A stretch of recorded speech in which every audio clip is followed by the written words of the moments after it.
पाकिस्तान का बलूचिस्तान सूबा एशिया में सोने, तांबे और गैस के सबसे बड़े भंडारों में से एक है। चीन की महत्वाकांक्षी परियोजना को अंजाम तक पहुंचाने के लिए ये एक खास जगह है, लेकिन अहमियत जताने के लिए इतनी सारी खास बातें होने के बावजूद बलूचिस्तान अपने मुल्क का एक दूर दराज वाला इलाका है और जिसे शायद अपने ही देश के लोगों ने भुला दिया है। गरीबी का ये आलम है कि बलूचिस्तान पाकिस्तान का सबसे पिछड़ा सूबा माना जाता है। 2 दशक पहले पाकिस्तान सरकार ने बलूचिस्तान के रेगिस्तान में ही परमाणु परीक्षण किए थे और पाकिस्तान को दुनिया की 7वीं परमाणु ताकत का दर्जा दिलाया था। वो साल 1998 का मई का महीना था जब तत्कालीन प्रधानमंत्री नवाज शरीफ की सरकार ने चगाई इलाके में ये परीक्षण किए थे। पाकिस्तान उस परीक्षण को चगाई 1 कहता है। पाकिस्तान से पहले भारत ने भी पोखरण में परमाणु परीक्षण किए थे। तब दोनों देशों को अंतर्राष्ट्रीय मंचों से आलोचना का सामना करना पड़ा था और कई देशों ने उन पर पाबंदियां लगा दी थीं। लेकिन 22 साल पहले की वो घटना बलूचिस्तान के लिए अब इतिहास है। उसका भूगोल अफगानिस्तान और ईरान से जुड़ा हुआ है। बलूचिस्तान का वर्तमान पाकिस्तान की हुकूमत के खिलाफ बलोच राष्ट्रवादियों की लंबे समय से चली आ रही बगावत के लिए जाना जाता है। इस लड़ाई में दोनों ही पक्षों की तरफ से कई लोग मारे गए हैं। बलूचिस्तान में कई सशस्त्र गुट सक्रिय हैं, जिनमें पाकिस्तान तालिबान, सुन्नी मुसलमानों का चरमपंथी गुट लश्कर-ए झांगवी और अलगाववादी बलूचिस्तान लिबरेशन आर्मी जैसे समूह हैं।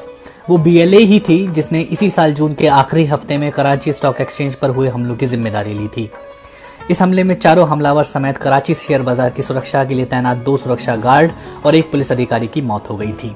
कहा जाता है कि पिछले साल इसी संगठन ने बंदरगाह शहर ग्वादर के जावेरपल कॉन्टिनेंटल होटल पर हमले को अंजाम दिया था। दक्षिणी बलूचिस्तान के शहर में किए गए हमले का मकसद चीन और दूसरे देशों के निवेशकों पर अचानक हमला करना था, जो इस होटल में अक्सर मिला करते थे। अलगाववादी गुटों का मानना था कि इस होटल को अरबों डॉलर की महत्वाकांक्षी चीनी परियोजनाओं के ऑपरेशन सेंटर के रूप में इस्तेमाल किया जा रहा है। बलूचिस्तान के चरमपंथी गुट चीन के निवेश का जबरदस्त विरोध कर रहे हैं।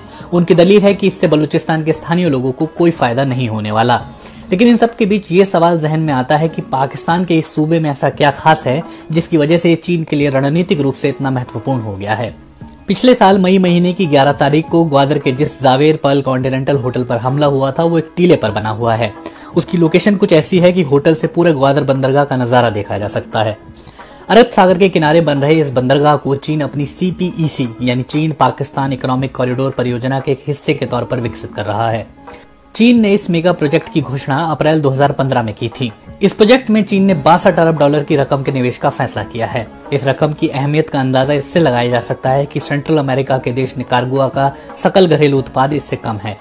चीन पाकिस्तान इकोनॉमिक कॉरिडोर प्रोजेक्ट के तहत पाकिस्तान और चीन को जोड़ने वाली सड़कें, रेल लाइनें और गैस पाइपलाइंस बिछाई जा रही हैं। ये कॉरिडोर चीन के शिनजियांग उइगर स्वायत्त क्षेत्र से बलूचिस्तान के ग्वादर तक तकरीबन 3000 किलोमीटर की दूरी तय करता है। ये कॉरिडोर चीन को हिंद महासागर में सीधी पहुंच देता है। बलूचिस्तान में चीन की दिलचस्पी कोई नई बात नहीं है। उसकी नजर शीत युद्ध के जमाने से भी पहले से ही इस इलाके पर टिकी है। BBC उर्दू के संवाददाता सकलैन इमाम कहते हैं, चीन ने हमेशा से अपनी पश्चिमी सीमाओं पर रणनीतिक नजर रखी है। यूरोप, ईरान और मध्य एशिया के दूसरे देशों तक पहुंचने के लिए ये अहम है। ये कोई नई बात नहीं है। चीन ने कारोबारी और अन्य रणनीतिक कारणों से हमेशा ही पश्चिमी सीमाओं के पार देखा है। लंबे समय से अमेरिका ने दक्षिण पूर्वी चीन में अपना नौसैनिक बेड़ा तैनात कर रखा है। चीन के लिए ये एक अहम कारोबारी रूट है। कुछ लोगों को लगता है कि मलक्का जलडमरू मध्य में अमेरिका की इस मौजूदगी से चीन के व्यापारिक हितों पर असर पड़ता है। चीन की पूर्वी समुद्री सीमा की तरफ जापान, दक्षिण कोरिया और ताइवान जैसे देश हैं, तो पश्चिम में पाकिस्तान जैसा ऐतिहासिक साझेदार देश भी है। अगर चीन समंदर के रास्ते अपना माल बाहर भेजने के लिए कोई वैकल्पिक रास्ता चाहता है तो बलूचिस्तान उसके लिए सबसे बेहतर और शायद सबसे आखिरी दाव है। लेकिन ऐसा नहीं है कि इस प्रोजेक्ट से केवल चीन को ही फायदा होने वाला है। पाकिस्तान भी इस प्रोजेक्ट के लिए उतना ही बेकरार है। सकलेन इमाम के मुताबिक पाकिस्तान एक ऐसा मुल्क है जिसके पास न तो अच्छी रेल सुविधाएं हैं और न ही अच्छे अस्पताल, न अच्छे स्कूल और न हेल्थ सेंटर। पिछले 40 सालों में पाकिस्तान में बुनियादी ढांचे के विकास के लिए बहुत ही कम निवेश हुआ है। पाकिस्तान के पास केवल एक बंदरगाह है, कराची का बंदरगाह। वो भी 100 साल से भी ज्यादा अरसे पहले औपनिवेशिक दौर में बना था। चीन पाकिस्तान इकोनॉमिक कॉरिडोर में जिन परियोजनाओं पर काम चल रहा है, इस्लामाबाद में बैठी सरकार के पास उतने आर्थिक संसाधन नहीं हैं कि वो अपने बूते इन्हें पूरा कर सकें। अंतर्राष्ट्रीय मुद्रा कोष यानी IMF के मुताबिक पाकिस्तान एक ऐसा देश है जिस पर उसके सकल घरेलू उत्पाद के 80% से ज्यादा का कर्ज है और प्रति व्यक्ति GDP $1500 के करीब है। लेकिन चीन के इस निवेश को लेकर पाकिस्तान में एक किस्म के तनाव का माहौल भी है। अलग अलग तबके इसका विरोध कर रहे हैं। कुछ को लगता है कि उन्हें किनारे कर दिया गया है और विरोध कर रहे कुछ लोगों के पास विचारधारा से जुड़ी वजह भी है।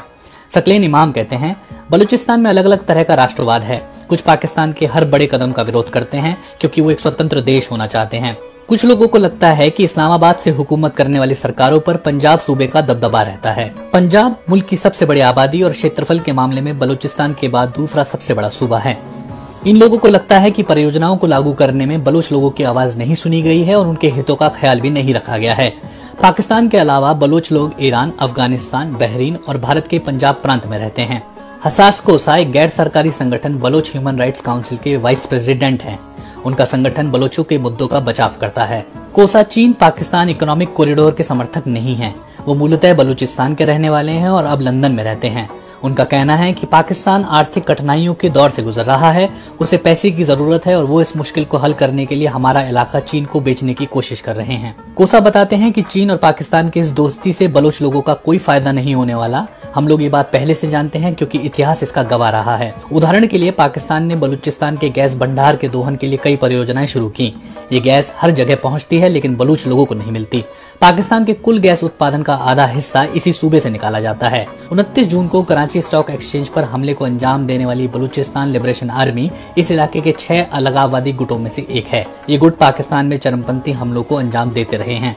अमेरिका और ब्रिटेन इन गुटों को आतंकवादी संगठनों का दर्जा देते हैं। पत्रकारों और मानवाधिकार समूहों के लिए बलूचिस्तान एक मुश्किल इलाका रहा है।